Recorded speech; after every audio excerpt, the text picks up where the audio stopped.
नमस्कार, मैं हूं आपके साथ आकांक्षा सिंह और आप देख रहे हैं ए न्यूज़ टुडे। जैसा कि आप सब जानते हैं कि इस समय चुनावी हमारी जो यात्रा है वो लगातार जारी है। नगर निकाय इलेक्शन सर पर है और ऐसे में हम आपको हर क्षेत्र के पार्षद और हर क्षेत्र की जनता से आपको समस्याओं से रूबरू कराने की कोशिश कर रहे हैं।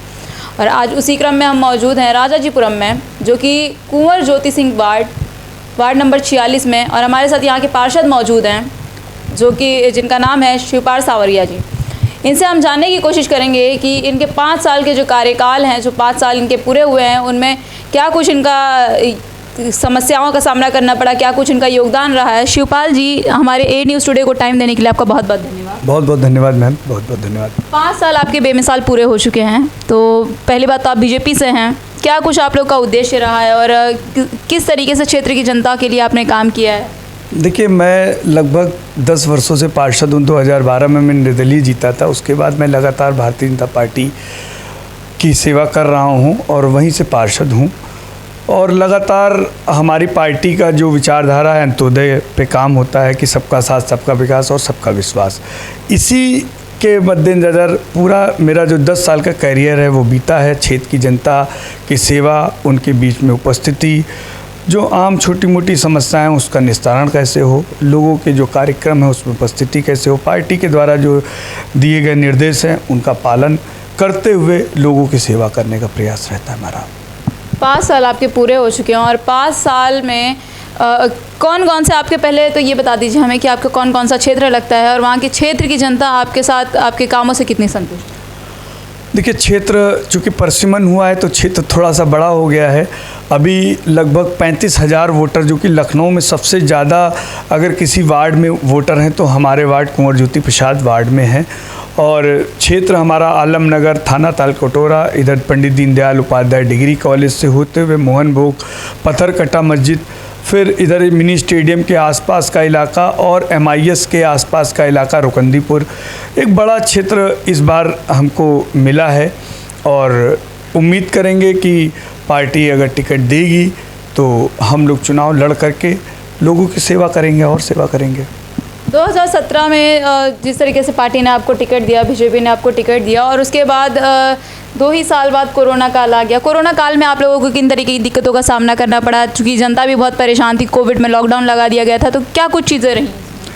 देखिए, कोविड काल एक ऐसा टाइम रहा जिसको सब भूलना चाहते हैं, लेकिन उस परेशानियों में भी हमने, हमारे सहयोगियों ने, पार्टी के कार्यकर्ताओं ने और नगर निगम ने पूरी तरह से लोगों की सेवा करी। चाहे वो खाना पहुंचाने का काम हो, चाहे वो राशन पहुंचाने का हो, चाहे सैनिटाइजेशन हो, दवाइयों का वितरण हो। लगातार हम लोगों ने ये प्रयास किया कि जो आम जनमानस है उसकी जितनी सेवा हम कर सकें उतनी करें। और शायद यही एक कारण रहा कि हमारे जनता के बीच में बहुत अच्छी बॉन्डिंग। अगर आप क्षेत्र में जाएंगे, क्षेत्र के लोगों से पता करेंगे तो आपको ज़रूर इस बात का एहसास होगा कि हमने 5 साल में भी लगातार काम किया है। देखिए मैम, आकांक्षा जी, हम लोग का कोई राजनीतिक बैकग्राउंड नहीं है।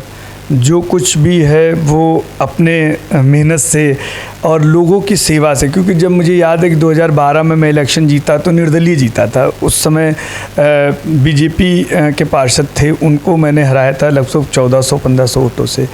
तब से हमारे और जनता के बीच में एक कोऑर्डिनेशन बना और हमने भी लगातार ये प्रयास किया कि छोटे छोटे काम, क्योंकि जो पार्षद होता है ना, वो बहुत बड़े काम उसके पास नहीं होते, लेकिन जो छोटे छोटे काम होते हैं बहुत महत्वपूर्ण कार्य होते हैं। और ज़्यादातर लोग, जो एक गरीब तबका है, जो पढ़ा लिखा तबका नहीं होता है, वो हमसे ज़्यादा अपेक्षा करता है कि हम उसकी सेवा करें।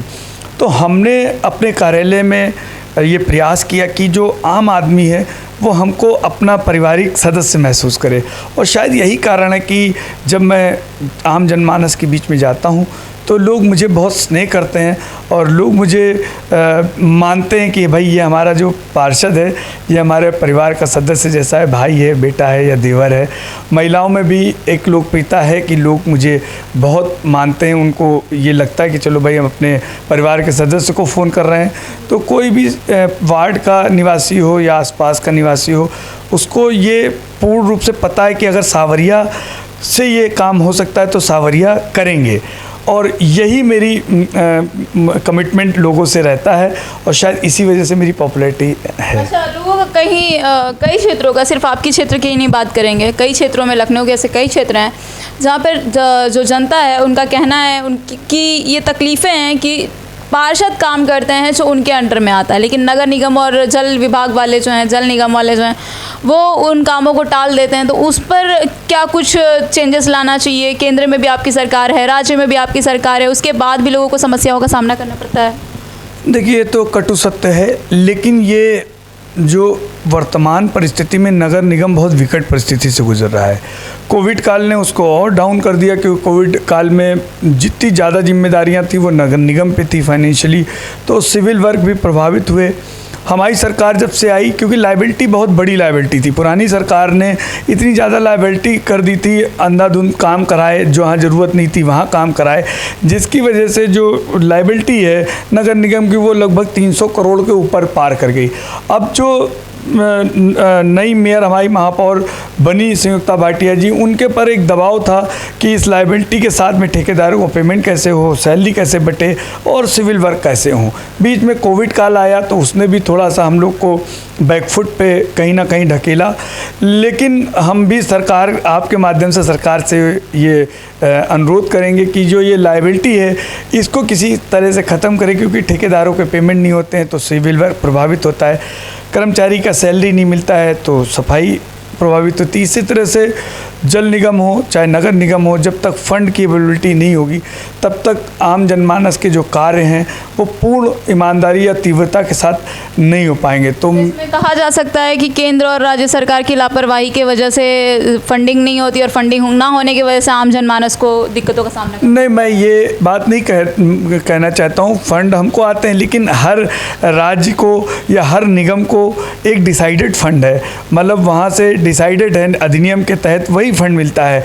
कुछ फंड की हमको एक्स्ट्रा आवश्यकता है, जिसकी वजह से ये लायबिलिटी जो है, जो हमारे पर देनदारी है, वो हमारी देनदारी जब ख़त्म होगी तो नगर निगम हमारा स्मूथ चलेगा। और कुछ कर अधिकारी भी थोड़ा सा दाएं बाएं करते हैं, जिनकी वजह से हम लोग को और आम जनमानस को दिक्कतों का सामना करना पड़ता है। ग्लोबल इन्वेस्टमेंट समिट जो अभी हुआ है रिसेंटली, उससे आम जनता को या आप लोगों को कोई लाभ होगा? नहीं, देखिए, कोई भी फैक्ट्री लगती है, कोई भी इन्वेस्टमेंट आता है तो डायरेक्टली इनडायरेक्टली फ़ायदा सभी को होता है। जितने लोग उस परिक्षेत्र में रहते हैं या जितने भी सिस्टम काम करते हैं उनको सबको फ़ायदा होता है। उसके लाभार्थ अलग अलग हो सकते हैं, लेकिन फ़ायदा सभी को होता है। और निश्चित तौर पर जब फैक्ट्रियां लगेंगी हमारे वहाँ तो व्यापार बढ़ेगा और जो नौकरियां हैं उनका सृजन होगा तो नौकरियां बढ़ेंगी। और आम जनमानस में जब वीआईपी मूवमेंट होगा तो जो सिविल काम है वो भी और अच्छी तरीके से होंगे मेरे हिसाब से। तो आप बीजेपी, एक आपसे एक लास्ट क्वेश्चन पूछना चाहेंगे। आप पहले चूँकि समाजवादी पार्टी से थे, आज आपका 10 साल कार्यकाल का पूरा हो चुका है, तो आगे अगर बीजेपी टिकट देती है आपको या कोई भी पार्टी से आपको अगर पार्षदी के लिए वापस टिकट मिलता है तो आपका मुद्दा क्या रहेगा? आप किन मुद्दों पर जनता के लिए खड़े होंगे? देखिए, मैं बीजेपी के ही टिकट से चुनाव लड़ूंगा और किसी पार्टी के टिकट से सवाल नहीं उठता है। और मुझे पूर्ण उम्मीद है कि पार्टी टिकट देगी, क्योंकि मैंने सेवा करी है। और बाकी पार्टी जिसको टिकट देगी हम लोग चुनाव उसी को लड़ाएंगे। ये हमारी पार्टी की विचारधारा है, अंडरस्टैंडिंग है हमारी उनके साथ में। कई क्षेत्रों में ऐसे हैं, महिलाओं को महिला सीट कर दिया गया था, जहां पर महिलाएं वोट लड़ी थी और जीती भी हैं, लेकिन उनके कार्यकाल जो हैं वो 5 सालों में उनके हस्बैंड या फिर उनके बच्चे संभाल रहे होते हैं।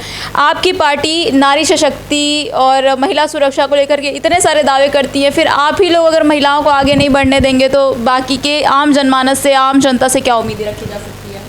देखिए, मैं आपको बताना चाहूँगा कि जो महिला सशक्तिकरण की बात करी या महिला सुरक्षा की बात करी, आप अगर आज दूसरे राज्यों में जाएं तो योगी जी का डंका क्यों बज रहा है? ठीक है, आज आप सड़क पे कोई माई का लाल ऐसा नहीं है जो महिला को छेड़ दे या उसके साथ दुर्व्यवहार करे।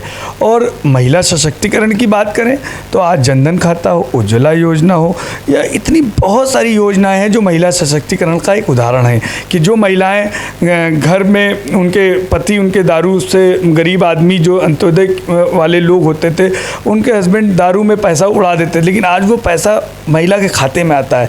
ये हमारी महिला सशक्तिकरण की एक उदाहरण है। सशक्तिकरण का एक उदाहरण तो आपने दे दिया, लेकिन महिलाएं जो यहाँ के मौजूदा विधायक हैं, जो मौजूदा पार्षद हैं, हमने कई क्षेत्रों के भ्रमण किए हैं, कई क्षेत्रों में हम जा कर के पार्षद से या फिर जो उनकी जनता है वहाँ हम धरातल पे जा कर के देखे हैं, ग्राउंड जीरो से। वहीं से हमें पता चला है कि पार्षद जो हैं महिलाएं हैं, लेकिन उनका कार्यकाल जो है वो उनके हस्बैंड या उनके बच्चे देखते हैं। उस पर आप क्या कहना चाहें? नहीं, देखिए, अब ये किन परिस्थितियों में हुआ मुझे नहीं पता, लेकिन मैं अपने महापौर की बात करूं तो हमारे वहाँ महापौर संयुक्ता भाटिया जी ने इसके लिए महिलाओं को उनके अंदर कॉन्फिडेंस आए। क्योंकि कभी कभी हम देखते हैं जब महिला राजनीति में आती है और कोई घरेलू महिला है वो जब सदन में जाती है तो उस तरह से वो आवाज़ नहीं उठा पाती। तो पति का सपोर्ट या बेटे का सपोर्ट एक लाजमी बात है। परिवार में अगर कोई सदस्य है कमज़ोर तो हम लोग या वो उसको बढ़ाने का प्रयास बैकअप करते हैं। लेकिन मैं इस बात का भी विरोध करता हूं कि पूर्ण रूप से वो जिम्मेदारी पार्षद पतियों की या पार्षद पुत्रों की होनी चाहिए, ऐसा नहीं है। अगर कोई महिला राजनीति में आई, अगर वो पार्षद है तो कहीं ना कहीं उसको बैक से आप सपोर्ट कर सकते हैं, लेकिन फ्रंट में आकर तो उसको डोमिनेट नहीं कर सकते हैं। और हमारी महापौर जी ने इसको दूर करने के लिए नगर निगम में सख्त नियम अपनाए कि सदन के अंदर कोई भी पार्षद पति है उसका पुत्र नहीं बैठ सकता है। महिलाओं के लिए उन्होंने अलग से सदन लिया, जिसको बाद में हमारे माननीय मुख्यमंत्री जी ने भी उससे प्रभावित होकर के महिलाओं का सदन रखा। आपको याद होगा बहुत सारा चर्चित हुआ था वो महिला सदन। ऐसे ही हमारे नगर निगम में पहला सदन हुआ था जिसमें महिलाओं को अपनी बात रखने का, उसमें हम लोग की भी एंट्री नहीं थी, हम लोग भी उस दिन नहीं थे। उसमें केवल जितनी महिलाएं पार्षद थी उनको मतलब निर्भीकता के साथ अपने क्षेत्र का विकास के लिए अपनी बात रखने का अवसर प्राप्त हुआ। तो ये केवल भाजपा ही कर सकती है और कोई सरकार में इस तरह की नीतियां नहीं हैं। तो आप थे हमारे साथ शिवपाल सावरिया जी, जिन्होंने बताया कि किस तरीके से इनके क्षेत्र की जनता का विकास हुआ। और 10 साल से हालांकि पार्षद रहे हैं, लेकिन 5 सालों से जो है वो बीजेपी भारतीय जनता पार्टी के लिए काम कर रहे हैं और इन्होंने कार्य भी किया है। और हालांकि ये अक्सर आए दिन चर्चे में रहते हैं। और हमने आज महिला जो पार्षद होती हैं उनके बारे में भी जानने की कोशिश की, क्योंकि महिलाओं को कहीं ना कहीं इनकी सरकार बहुत अहमियत देती है, बहुत आगे बढ़ाने की कोशिश करती है। तो ऐसे ही हम आप और पार्षदों से और भी क्षेत्र की जनता से रूबरू कराते रहेंगे। तब तक के लिए जुड़े रहिए ए न्यूज़ टुडे के साथ।